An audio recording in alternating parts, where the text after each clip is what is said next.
Episode 35, The Redemption of Slavery. Slavery has been around long before Moses and the Israelites began their journey from Egypt into the Promised Land. However, God would take it and begin to use it for the good of the people. Does that mean that God was for slavery? Welcome to the History of the Bible podcast. As we continue through the Bible, we will come across sections that talk about laws. Not much history is in these sections, but we will go ahead and cover them. Though there isn't much history, it does define the culture and society that the Israelites lived in. In Exodus 20, God begins to give the laws that will confirm his covenant with his people. These laws will become the basis for the society of Israel, as they were called to be a nation, separate and different from the other nations. This would set up the culture that the Israelites would have amongst themselves. The laws that would be given to the people were guidance on how a judge should handle disputes among the people. After God gave the 10 Commandments to the Israelites, he then begins giving the precedent for judgments within society.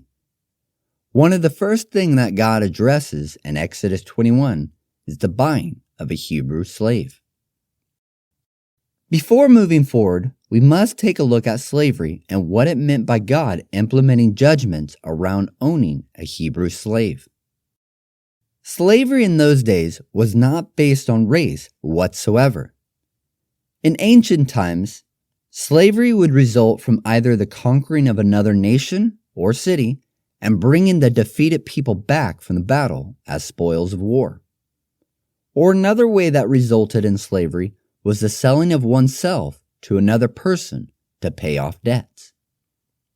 There are other ways that a person could end up in slavery, and God addresses this in Exodus 21, verse 16, which says that whoever steals a man and sells him, and anyone found in possession of him, shall be put to death. Other translations say, anyone who kidnaps someone to sell them is to be put to death. Deuteronomy 24, verse 7 says that a person must be put to death to purge the evil from among the Israelites. The Hebrew word for slave is from the word that means to work. Slaves in the Israelites' culture were workers or servants. Every Hebrew word and Greek word that is used in the Bible to mean a slave also implies a servant, worker, bondservant, and a laborer. The Bible talks about two different types of slaves, Israelites and those that are not. Most often, slavery of an Israelite typically came about because they could no longer pay off their debts. This would be a form of bankruptcy in those days. So the one that owed the money would sell themselves to the creditor to pay off their debt. God sets rules for this so that the seventh year, the one in debt was to be set free with all debts forgiven. For 6 years, an enslaved person that sold themselves to pay off debt is to work, but on the 7th year, they are to be set free and not empty-handed. The slave who served for 6 years was to be sent off generously with flocks, wheat, and wine so that they may not fall back into poverty. The slave would also be paid a wage during their time of service. In Leviticus 25, verse 40, it says that when an Israelite sells himself into slavery to his countrymen, he is not to be treated as a slave, but as a hired hand. Leviticus 25 continues to say that if a poor man sells himself to a foreigner that is living inside of Israel, then the poor man can be bought by another Israelite. However, if a poor man sold himself to another Israelite, he was not allowed to be sold again by his master. God did not want his people to be sold and bought, and did not want any foreigner owning an Israelite. That is why if an Israelite somehow got sold to a foreigner, he can be bought by another Israelite. The Bible says that they can be redeemed. God was protecting his people from falling back into slavery to each other as well as other nations. This timing of working for 6 years and then being set free on the 7th year represents the 6 days of work that God did, and on the 7th day, he rested. There is one other way that an Israelite could become a slave, and that is through a court order. Exodus 22, verse 3, says that if a thief is caught, they are to be sold as a thief. But it is believed that a person sold as a slave for stealing was still set free on the 7th year. God also brings up and sets the rules around a man selling his daughter to be a slave. Often, this was done when the father was in debt and could not pay it off, but the woman was not to be sold as a slave for long. She was planned to be married. The woman that was sold did just household duties and would later on then be married to the son or to the man that purchased her. However, if the man did not want to marry her, she was to be set free. Women were not allowed to sell themselves into slavery as a man could, nor could they be sold as a slave if they were caught stealing. It is believed that only women that were under the age of 12 were sold as slaves for the purpose to be married, not servitude. But if the man did not want to marry her after all, someone was allowed to redeem her and buy her for themselves as a wife. This is why God doesn't allow for female slaves to be set free after the 6th year, because the buying of a female slave was intended to purchase oneself a wife, and marriage was a lifetime commitment. Oftentimes, if a family could not afford a wedding, they would sell their daughter. However, this was no different than if a groom paid a dowry for the woman. Being sold as a slave for a woman was never intended to be slavery, but for marriage. Slaves that were not Israelite by birth were treated a little bit differently. There would have been either the foreigner slaves or the prisoners of war. The foreign slaves were allowed to be sold and remained a slave even after the 6 years. The prisoners of war, enslaved people brought in from battle, were never held privately. They were often held by the king and the kingdom and only worked on state-funded projects. Just because a slave that was a foreigner was not set free every 7th year does not mean they didn't have the opportunity to get their freedom. The master could set them free by giving a written deed so that in court they are seen as a free man. They could be purchased and then set free, or a slave could earn their freedom by marrying into the family.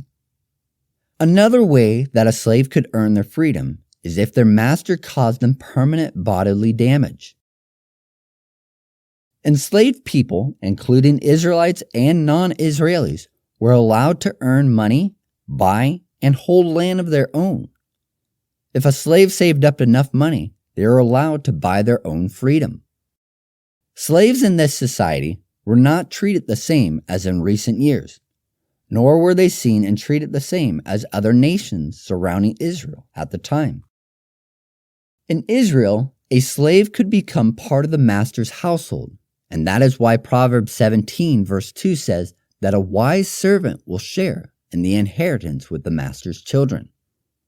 And if a slave ran away, Deuteronomy 23 verses 15 and 16 says that they were not allowed to be given back to their master, but instead to live among the people. There was to be no distinction between a slave and a hired worker, and if the owner killed a slave, the killing would be treated as if it were a murder of another freeman in the country. Vastly different from later on in history, when the Romans were allowed by law to kill their slaves whenever they liked. Exodus 21 verses 3 and 4 say that if a man came alone into slavery, then when he is set free, he is to go out alone. This is referring to a wife. If the person sold themselves to someone without a wife, then they were to leave without a wife. But if they had a wife when they sold themselves, then they would leave serving with their wife. However, if a slave sold himself to a master, and the master gave a slave a wife, and they had children together, when the 7th year came up, the slave was to be set free, his wife and children would have to remain. This is only talking about if the master gives the slave a wife from the master's other female servants that were not Israelites. This does not include if it is a free woman or another Israelite woman. Otherwise, the slave would be set free because of their marriage to a free person, or eventually, the Israelite woman would be set free after being married. It might sound unfair for the man to have to leave his wife and children to serve their master while the husband was allowed to go free. It does need to be pointed out that God would later call the Israelites to not intermarry with other nations surrounding them. Plus, the female servant that was given to the slave as a wife is still the master's when the slave was set free on the 7th year. And it wasn't like the slave had the only option to be set free in the 7th year and leave his wife and kids. It was his choice to either stay with his wife and kids or to break the marriage to go free. Exodus 21 verse 5 says that if an enslaved person loves his master, wife, and children, he could choose to stay a servant for the rest of his life. The slave would then become a bondservant voluntarily. That way, they can stay with their wife and kids. This law would protect the master from being taken advantage of. Otherwise, a woman could go out and get into a lot of debt and then have herself sold to pay off the debt, but then get herself married to someone that may only have a year or two left of service, and then she would be set free. The husband could stay with his wife and kids, or try to work and save enough to buy them their freedom. During ancient times, slavery was not based on race, and the surrounding nations treated their slaves harshly, just like the Israelites were treated harshly during their bondage in Egypt. But God was calling the Israelites to be different in a way they handled their slavery. Slaves in Israel were often just like hired servants and became part of the master's household. They were paid a normal wage, they are allowed to own their own land, and they were housed and fed by the master. Slaves were protected by the law to not being harmed or killed by their masters. And if a slave decided on his own to stay with his master, then he could choose to do so. He would then be provided a home and food for the rest of his life by his master. Slavery was happening long before the law was given to Moses and the Israelites. Just look at Joseph as he was sold as a slave.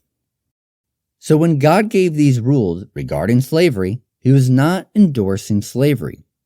In reality, God was changing what was normal with slavery and redeeming it. No longer were men and women being sold for no reason, but now God gave it a purpose. Instead of being a lifelong term of service as a slave, as the surrounding nations were doing with their slaves, God set limits on it. He placed that a slave could work for 6 years and then has to be set free on the 7th. The slave was protected by law, unlike other nations that could and would do whatever they liked to their slaves. To be punished by the law for killing your slave would have sounded crazy to the surrounding nations. God took what was already there and began to change it so that slavery was used to help a person get back on their feet after they had gone bankrupt. He was using slavery to allow for a person to be redeemed back into society. The New Testament talks a lot about slavery as well. Paul takes a good amount of time to address the servant-master relationship. That servants should serve their master as if they were serving the Lord, and masters were called to treat their slaves respectably, realizing that both the master and the slave were under the master in heaven.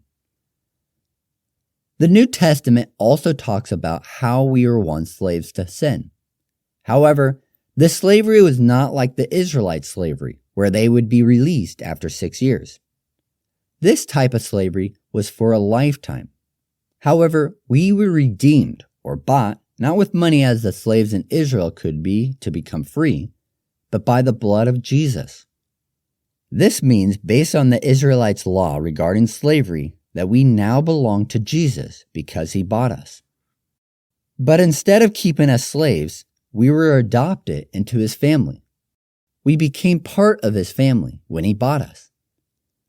In Galatians 4, verse 7, It says that no longer a slave, but that we are children of God.